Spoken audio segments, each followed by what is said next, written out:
Hey everyone, hope you all had a great weekend. Thanks for joining me on August 15th. And as always, we are not financial advisors and everything you see on here is for educational purposes only. Alright, let's get started with BTC. So a lot has happened since the last Monday update. And this is why it's kind of important to make sure you're at least signed up to the $10 one so you get an update every day so that way you don't miss out on too much.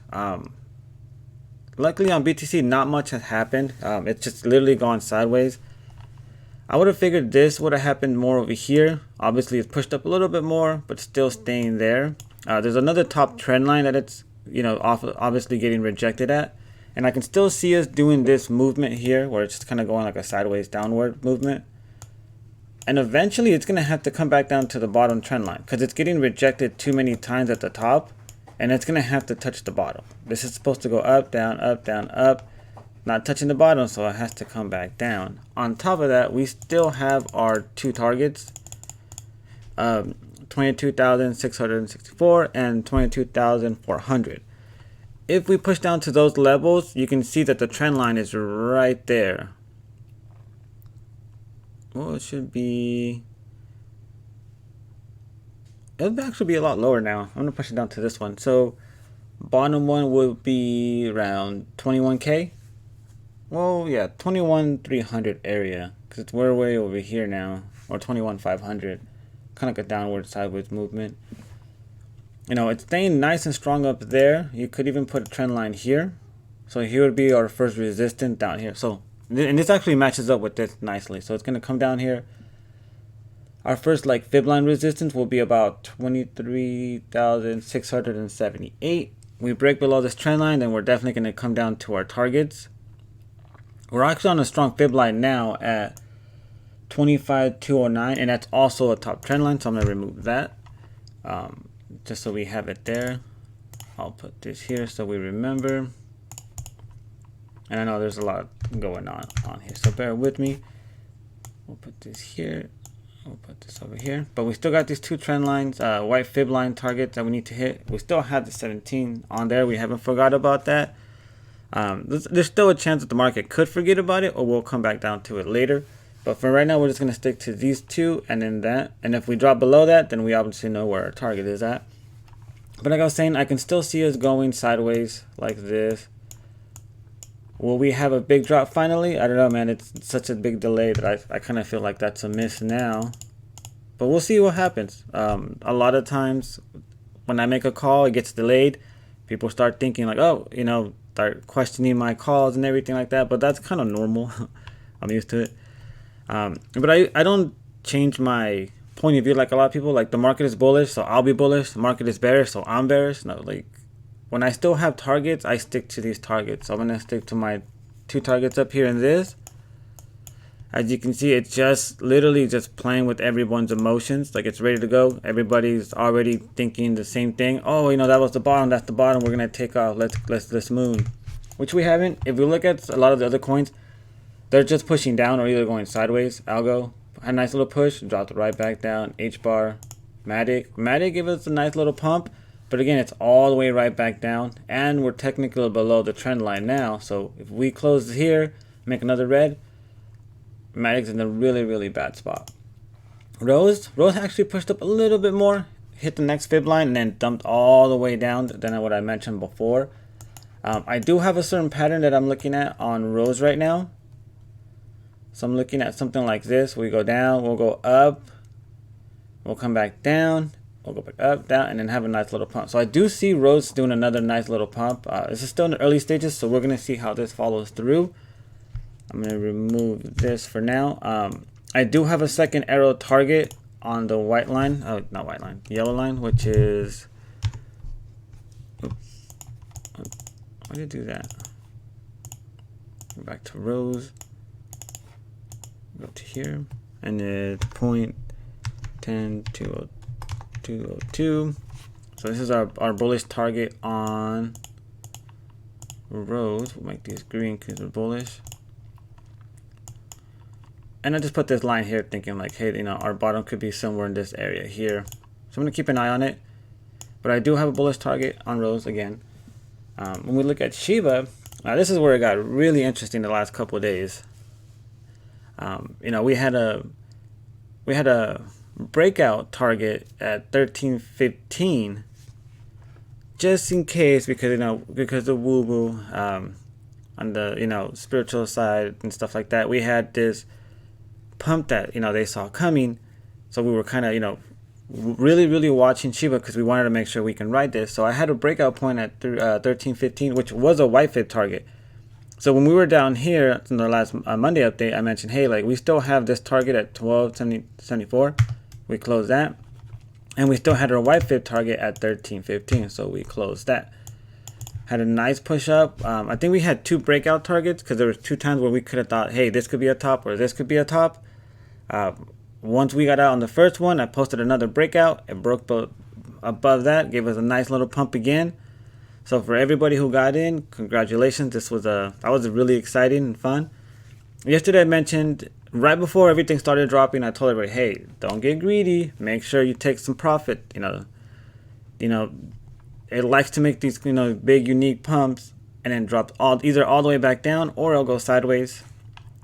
And I can see us kind of go sideways. We do have to do 2 arrows down. So even though this prints some other, it goes up from here, we'll have to come back down again below this area.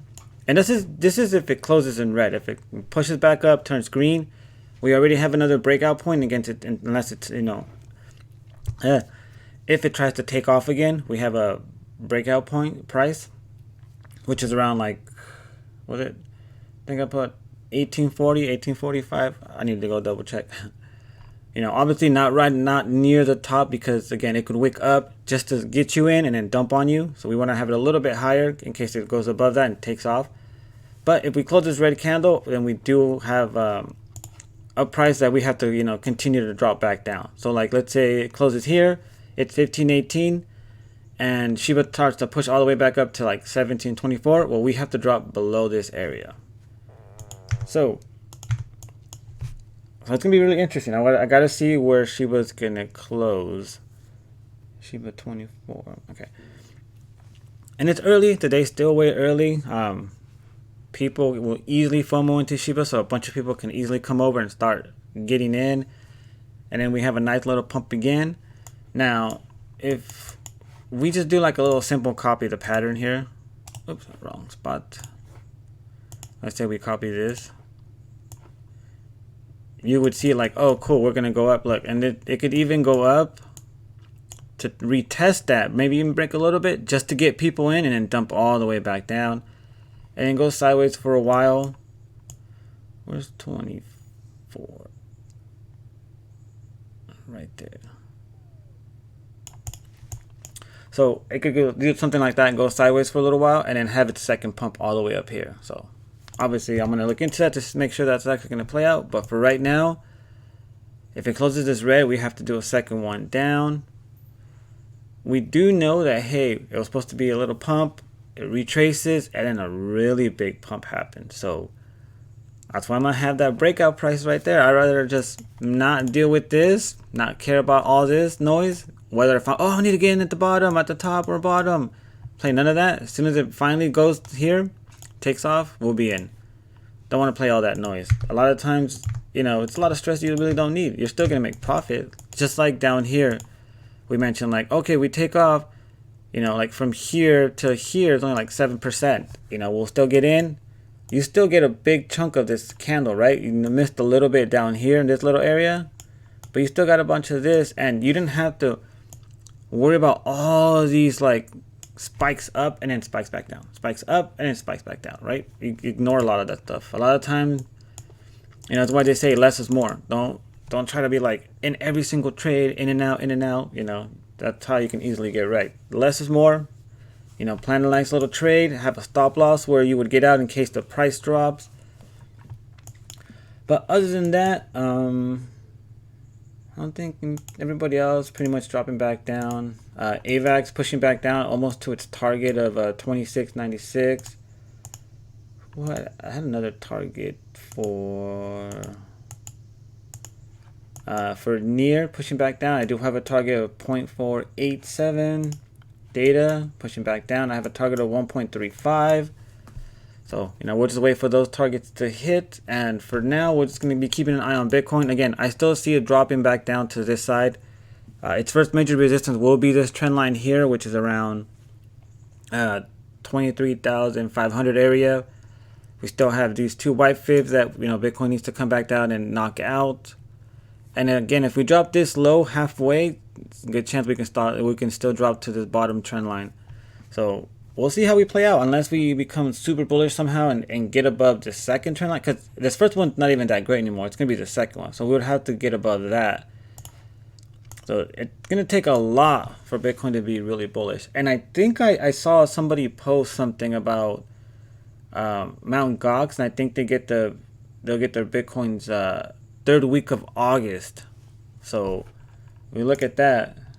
That's next week. Oh wait, no, that would be this week. Ooh, that's this week.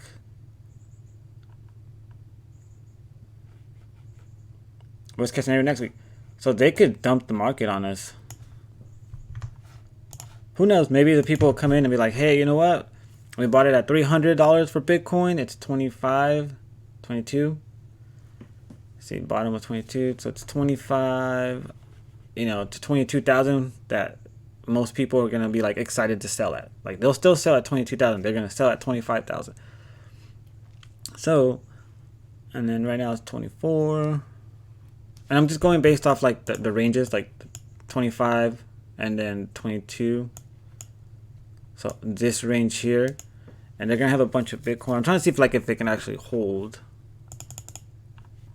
I mean, think about it. If you bought Bitcoin at $300, $400, 5-6 years ago, 7 years ago maybe, and you were hacked, and you just got back 4 or 5 Bitcoin, what would you do? You know what I mean? You're talking about you have over 100K, because you bought 4 or 5 Bitcoins. Are you going to keep that money? We're in a bear market. Remember, the whole country is really crappy. The whole world's in a really bad, crappy spot. Would you keep that Bitcoin or would you sell it? So all this been is just a delay. I keep saying, hey, it's going to drop. Everybody's super bullish right now. Everyone's like, oh, I think everybody's now switching over to like 30K Bitcoin now. 40, even up to 40K, 50K. Like, come on, really? You already started to like put like super bullish numbers. Oh, we're going to go all time high. I don't know about that. Worst case scenario, we can go up to the next support, which is around like the 30K. So people who say like, 28, 30K, yeah. But once you start breaking above 32, that's kind of pushing it. Like at this point, you're just kind of like flipping because, the market's been bullish. Now you're bullish, Don't put too many high numbers out there. That's all I'm saying. But again, maybe those people don't sell and we do push up. Or maybe they do sell and we finally come back down to test the bottom trend line like I keep saying. So we'll see how everything turns out. That'll be it for today. If anything interesting happens, I will be posting on the Discord. And for those who are even interested, I'm going to do the sales pitch. So if anybody doesn't want to hear it, they can, sign off now. But I do have a Discord where I have a few tiers. I have a tier for $10 a month. You can watch all my videos that I post. I usually post about 5.